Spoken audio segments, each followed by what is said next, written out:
अस्सलाम वालेकुम दोस्तों, मैं ਤੁਹਾਡਾ ਭਰਾ ਮੀਆਂ ਮੁਹੰਮਦ ਅਫਜ਼ਲ ਬੱਟੂ ਤੇ ਤੁਸੀਂ ਵੇਖਦੇ ਪਏ ਹੋ ਡਿਜੀਟਲ ਕਿਸਾਨ ਪਾਕਿਸਤਾਨ। ਕਿਸਾਨ ਵੀਰ ਭਰਾਓ, ਮੇਰਾ ਕਜ਼ਨ ਜਨਾਬ ਬਾਬਰ ਇਕਬਾਲ ਭੁੱਟੋ ਸਾਹਿਬ ਮਕਈ ਲਾਉਂਦਾ ਪਿਆ ਹੈ ਤੇ ਪ੍ਰਵੇਸ਼ ਭਾਈ ਜਿਹੜੇ ਨੇ ਬੀ ਨੂੰ ਲਾਉਂਦੇ ਪਏ ਨੇ ਦਵਾਈ, ਉਹ ਤੁਹਾਨੂੰ ਵਿਖਾਈਏ ਤੇ ਬੀ ਵਿਖਾਣੇ ਵੀ ਬੀ ਕਿਹੜਾ ਹੈਗਾ। ਫਿਰ ਜਨਾਬ ਮਕਈ ਦੇ ਪਲਾਂਟਰ ਨਾਲ ਮਕਈ ਲੱਗਦੀ ਪਈ ਹੈ, ਉਹ ਵੀ ਤੁਹਾਨੂੰ ਵਿਖਾਣੇ। ਤੇ ਆਓ ਚਲੀਏ ਬੀ ਵਾਲੇ। ਇਹ ਚੱਕਰ ਜੀ ਪ੍ਰਵੇਸ਼ ਭਾਈ ਹੈਗੇ ਨੇ। ਪ੍ਰਵੇਸ਼ ਕੀ ਹਾਲ ਹੈ? ਇਹ ਦਵਾਈ ਨੂੰ ਮਿਕਸ ਕਰਦਾ ਪਿਆ ਹੈ। ਹਾਂਜੀ ਹਾਂਜੀ, ਤੇ ਇਹਦਾ ਕੀ ਫਾਇਦਾ ਹੈ? ਇਹਦਾ ਫਾਇਦਾ ਜੀ ਬਿਮਾਰੀ ਨਹੀਂ ਲੱਗੇਗੀ ਜੀ। ਬਿਮਾਰੀ ਨਹੀਂ ਲੱਗੇਗੀ। ਜਿਹੜਾ ਕੋਲੇ ਜਿਹੜੇ ਪੁੱਕੂ ਐਨ ਉਹ ਵੀ ਨਹੀਂ ਚੁਗਦੇ ਜਿਹੜੇ ਜਾਂਦੇ ਘਰ ਜੀ ਠੀਕ ਹੋ ਗਿਆ।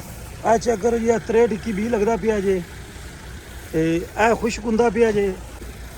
ਇਹ ਖਾਸ ਖਿਆਲ ਰੱਖਣਾ ਹੈ ਜਦੋਂ ਤੁਸੀਂ ਮਸ਼ੀਨ ਦੇ ਨਾਲ ਬਿਜਾਈ ਕਰਨੀ ਹੋਵੇ ਜਾਂ ਹੱਥ ਨਾਲ ਬਿਜਾਈ ਕਰਨੀ ਹੋਵੇ, ਬੀ ਨੂੰ ਖੁਸ਼ਕ ਲਾਜ਼ਮੀ ਕਰ ਲੈਣਾ ਹੈ ਤਾਂ ਕਿ ਬੀ ਜਿਹੜੇ ਇੱਕ ਦੂਸਰੇ ਦੇ ਨਾਲ ਜੁੜੇ ਨਾ। ਅਗਰ ਤੁਸੀਂ ਹੱਥ ਨਾਲ ਵੀ ਲਗਾਉਂਦੇ ਹੋ ਤਾਂ ਫਿਰ ਜਨਾਬ ਜਿਹੜੀ ਦਵਾਈ ਤੁਸੀਂ ਲਾਈ ਹੈ ਉਹ ਦਵਾਈ ਉਤਰ ਜਾਵੇਗੀ।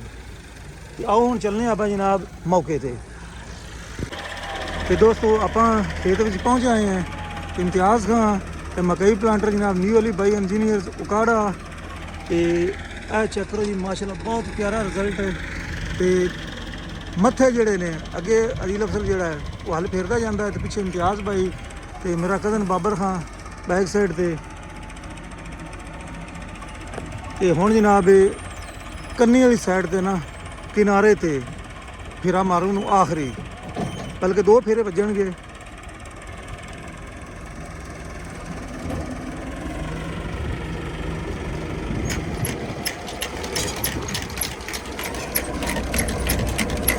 माशाल्लाह ज़बरदस्त जी।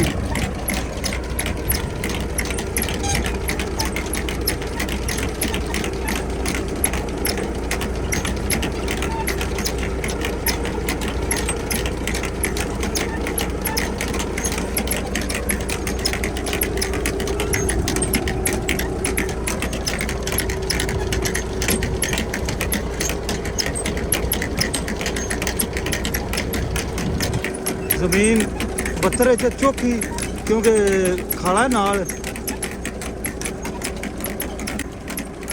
ਤੇ ਬਾਬਰ ਖਾਨ ਇਹਨਾਂ ਪੂਰਾ ਮੁਆਇਨਾ ਕਰਦਾ ਪਿਆ। ਇਹ ਚੈੱਕ ਕਰੋ ਮਾਸ਼ਾਅੱਲਾ ਬਹੁਤ ਪਿਆਰਾ ਰਿਜ਼ਲਟ ਹੈ। ਮਕਈ ਪਲਾਂਟਰ ਜਨਾਬ ਨਿਊ ਅਲੀ ਬਾਈ ਉਕਾੜਾ ਲਾਹੌਰ रोड। अगर कोई भी दोस्त मकई प्लांटर लेना चाहे तो विजिट कर सकता है।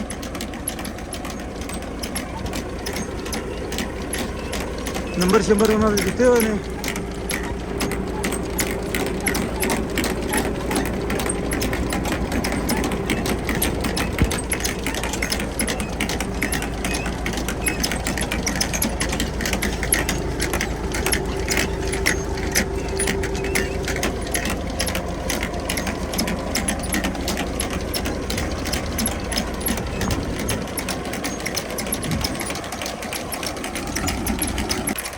ਤੇ ਬਾਬਰ ਖਾਂ ਖਾਦ ਨਹੀਂ ਲਾਉਂਦੇ ਪਏ ਹੋ?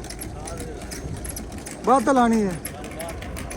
ਬਾਬਰ ਖਾਂ ਖਾਦ ਨਹੀਂ ਲਾ ਰਿਹਾ, ਬਾਅਦ ਤੇ ਲਾਵੇਗਾ।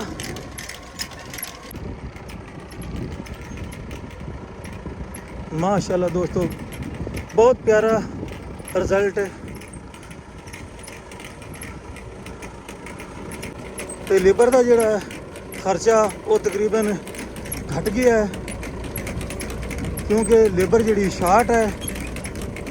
तो हुण जनाब जो मशीनी दौर आ गया है, मेरे ख्याल भी काफ़ी किसानों में इसका फायदा होगा इंशाअल्लाह।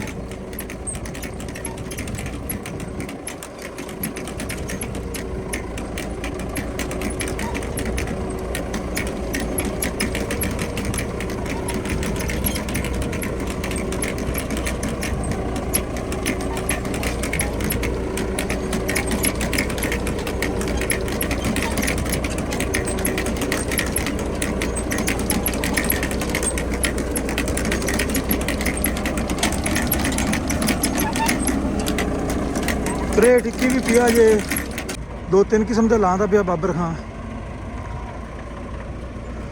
तो बस दोस्तों मैं कहना भी तुसी जेड़ा ना पाकिस्तानी भी वो लाओ।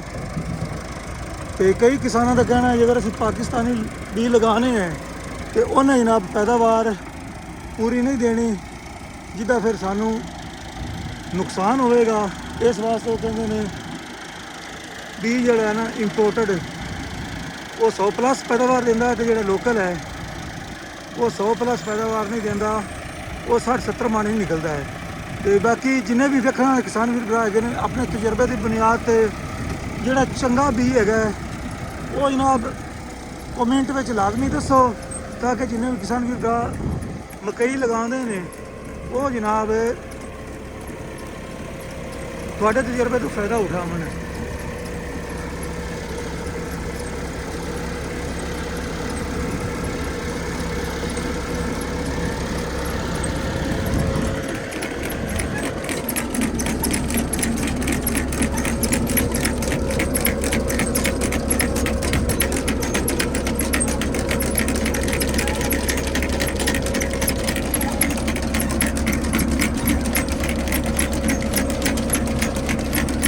ਬਾਕੀ ਲਾਈਨ ਟੂ ਲਾਈਨ ਦਾ ਜਿਹੜਾ ਫਾਸਲਾ ਹੈ, ਬਾਜ਼ ਦੋਸਤ 22 ਇੰਚ ਦੱਸਦੇ ਹੈਗੇ ਨੇ ਤੇ ਬਾਜ਼ 24-26 ਦੱਸਦੇ ਹੈਗੇ ਨੇ। ਤੇ ਤੁਸੀਂ ਆਪਣਾ ਜਿਹੜਾ ਤੁਹਾਡਾ ਤਜਰਬਾ ਹੈ ਤੁਸੀਂ ਵੀ ਸਾਡੇ ਨਾਲ ਸ਼ੇਅਰ ਕਰਿਆ ਜੇ ਵੀ ਲਾਈਨ ਤੋਂ ਲਾਈਨ ਦਾ ਫਾਸਲਾ ਕਿੰਨਾ ਹੋਣਾ ਚਾਹੀਦਾ ਹੈ। ਵੈਸੇ ਤਾਂ ਪੌਦੇ ਤੋਂ ਪੌਦੇ ਦਾ ਫਾਸਲਾ ਹੈਗਾ ਇੱਕ ਗਿੱਠ 8 ਇੰਚ ਦੇ 7-8 ਇੰਚ ਦੇ ਮਕਈ ਲੱਗਦੀ ਪਈ ਹੈ।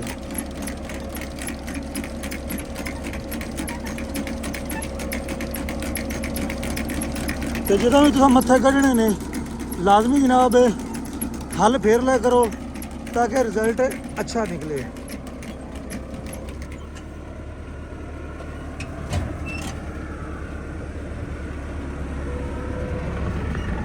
ਆ ਥੋੜਾ ਜਿਹਾ ਫਾਸਲਾ ਬਚ ਗਿਆ ਹੈ ਤੇ ਇਮਤਿਆਜ਼ ਕਹਿੰਦਾ ਵੀ ਇਸ ਨੂੰ ਵੀ ਕਵਰ ਕਰਨਾ ਹੈ।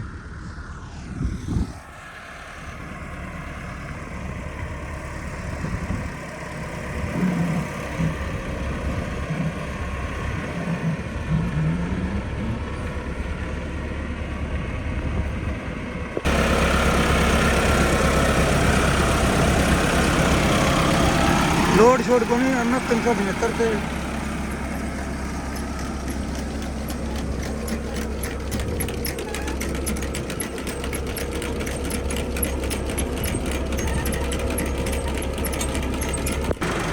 ਤੇ ਦੋਸਤੋ ਆਪਣੇ ਇਲਾਕੇ ਦੀ ਸੂਰਤ-ਹਾਲ ਦੱਸਿਆ ਜੇ ਤੇ ਕਿਹੜਾ ਬੀਜ ਤੁਸੀਂ ਲਾਉਂਦੇ ਪਏ ਹੋ, ਪਿਛਲੇ ਸਾਲ ਕਿਹੜਾ ਲਾਇਆ ਹੈ ਤੇ ਕਿੰਨੀ ਖਾਦ DAP ਲਾਣੀ ਹੈ, ਕਿੰਨੀ ਯੂਰੀਆ ਲਾਣੀ ਹੈ, ਇਹ ਸਾਰੀ ਜਨਾਬ ਤਫਸੀਲ ਦੱਸਿਆ ਜੇ।